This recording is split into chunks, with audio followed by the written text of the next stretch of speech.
Hi, I'm Liz from the Art of Self Connection, and I'm here to help you show up more fully for your own life.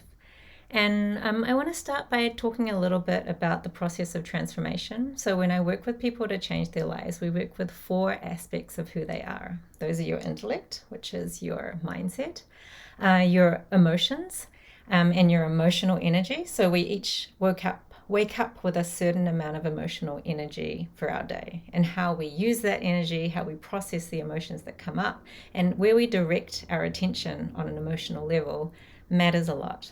Okay, so there's the intellect, our emotion, then we have our body, our physical way that we show up. So that has to do with taking action in the world, but it also has to do with embodiment. So if we think intellectually, I want to be more confident and I want to show up more confidently, then it's not going to work if we are still holding a sense of smallness inside our body. So if we want to be confident, we need to embody that in our heart. We got to feel it in our gut, right down to the very tips of our toes. And so embodiment, taking action in the world, has to do with our body. And then the fourth aspect of who we are that I work with when we transform lives is our belief system or our spirituality. So depending on, what you believe, you can call this your higher purpose, your higher self, God or the divine. But basically it has to do with your higher potential and what you know to be possible for you. This includes visioning, includes your imagination, and includes your creative potential. Okay, so there's aspects of who you are, your intellect, your emotion, your body, and your belief system, that if you want to change your life, you actually have to allow that change to cycle through all four of those aspects of who you are.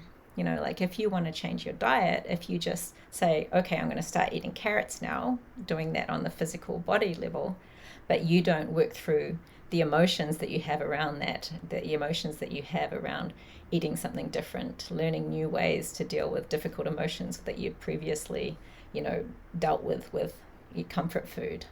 If you don't change your mindset around what's possible for you and how you think about food, and if you don't change your belief system about your sense of worth and who you are, then that diet isn't going to stick, right? You're going to try it for a while, you're going to run out of willpower at some point, get stressed, and then the diet's going to stop.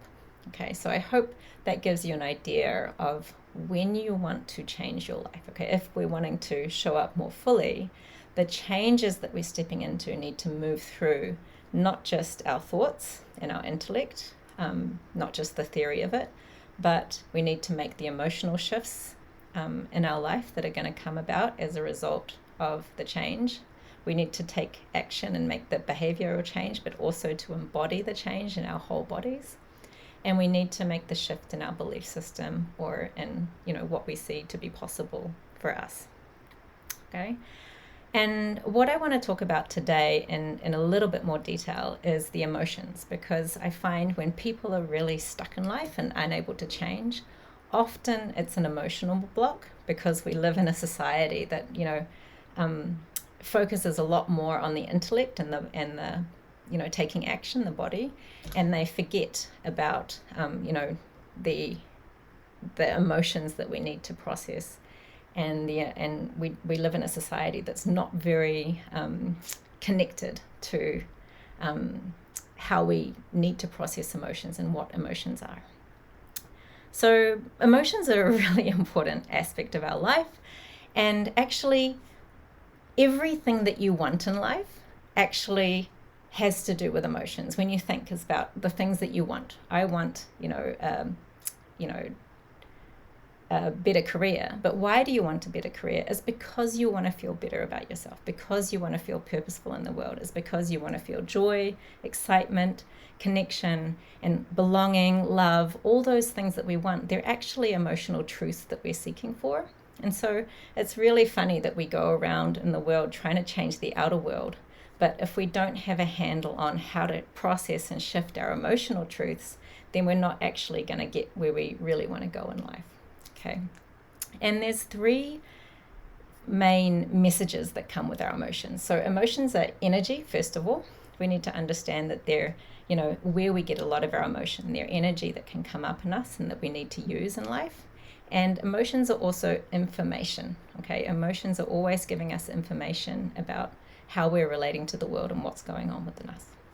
Okay, so the three main types of information that we're getting from our emotions is one, survival information. Okay, so if you imagine if you're in a really dangerous situation, then you're going to get this hit of the fight or flight survival response, where you're going to be able to run away or you get really aggressive and are able to fight. And so that emotional response is a survival response, and that's the one that happens the fastest. Okay, it comes from our lower brain stem, our reptile brain. It evolved first, and so a lot of the time what's going on in our emotional response to the world is fight or flight. It's a fear response, and it has to do with our survival. And it's very important to not buy into it all the time, because often it's not our physical well-being isn't threatened. Like if we're reading the news and we go and we read about, the wildfires in LA or something like that, we can get stuck in a survival response of fight and flight, feeling a lot of fear. And if we don't learn to tell ourselves, oh, that's my survival response, I'm feeling a lot of fear, but actually that fear is not helping me right now. I could be actually directing my emotional energy into something else that would be actively helping me rather than this response to the news. Then we're actually using our emotions in a more powerful way to get to where we really want to go and create that transformation we really want to make in life. Okay, so the second level of information that we get from our emotions is social information. So this comes from our midbrain, which is the limbic system. And this part of our brain evolved when we started living in groups. So evolutionarily, as human beings, we were part of a group and we needed to be part of that group in order to survive. And so there's a huge part of our brain that's just obsessed with, am I fitting in or not?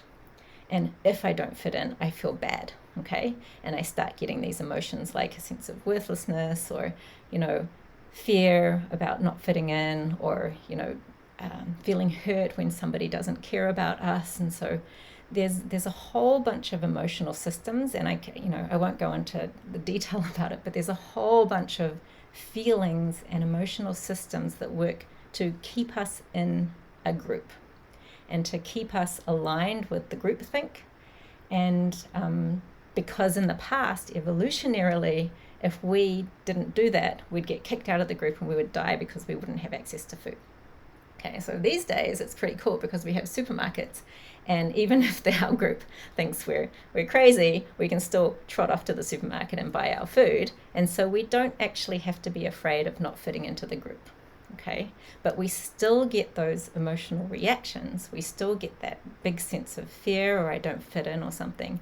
And the problem is that can actually block us from showing up fully as our true selves. It actually blocks our authenticity in many ways, especially when we have different ideas or different ways of being that don't fit in with what everybody else is doing. Okay, so that's the first two levels of our emotional responses, and they happen the fastest. Okay, now the third information that comes from our emotions, and this is the part that I'm most interested in, that I want to help you connect with, is the information that comes from our soul. Okay, and like I said, when I say soul, I mean higher self, higher potential, whatever, if you believe in God, it'll be your connection with the divine. So you can substitute soul with whatever your belief system believes, but it's your higher potential and the part of us that knows what's really possible for us in life. So the third layer of information is messages from your soul, and they come, from our higher brain. And the problem that we have in life is that these messages tend to be slower. They happen quieter and slower. And so it's easy for them to be overpowered by those other two, survival and social response systems. So the messages that come from our soul, however, are really about, what do I truly desire? What's going to put me in alignment with my whole self? And the soul has this beautiful understanding of what I need to be whole, which doesn't always align with what I want to do in the outward world. If I look at my own journey, so my history is that I grew up dissociated, depressed, in a state of anxiety, and I had a lot of healing to do before I could get to the place where I feel where I was able to step out into the world with confidence and power. And so when I started connecting in, it's like, what is my soul actually telling me? It was always telling me, get help. and I was working in IT at the time, and I was like an empowered woman, like I grew up in the 80s and 90s. It's like I was like, get help. Like, why would my soul be telling me that, I feel really bad and I'm really sad and I need help? Like, what, soul? This can't be the message from my soul. I didn't trust it. But actually there was deeper healing that needed to go on within me so that I could then step into my power and then move into the world. So what I want to do is give you a practice. And this practice is to, quiet yourself and your mind, and to release any of the surface level worries. Okay, worries about finances, what other people think of you, what's going on at work. Those are those first two levels. You get to release them. You can always pick them up later. Okay, you get to release them right now and just relax into yourself. And I want you to inquire within yourself is, what is the feeling, okay, the emotion that I'm receiving from my soul right now? Because remember, emotions are information, and our soul does not speak in conscious thoughts. It does not actually operate through the intellect. It works through emotion, and it works through imagery. And so ask yourself, and you can feel free to pause the video if you need, what is the feeling that my soul is bringing me right now?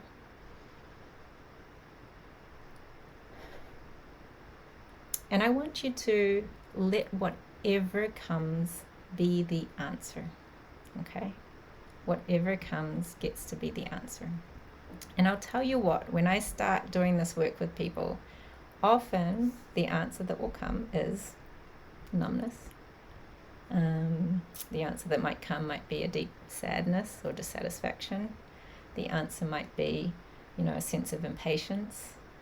The answer might be also, other things that are, there's more possible for you, open up to joy, a sense of love and connection, okay? So it doesn't have to, it's really important that you don't judge this as good or bad.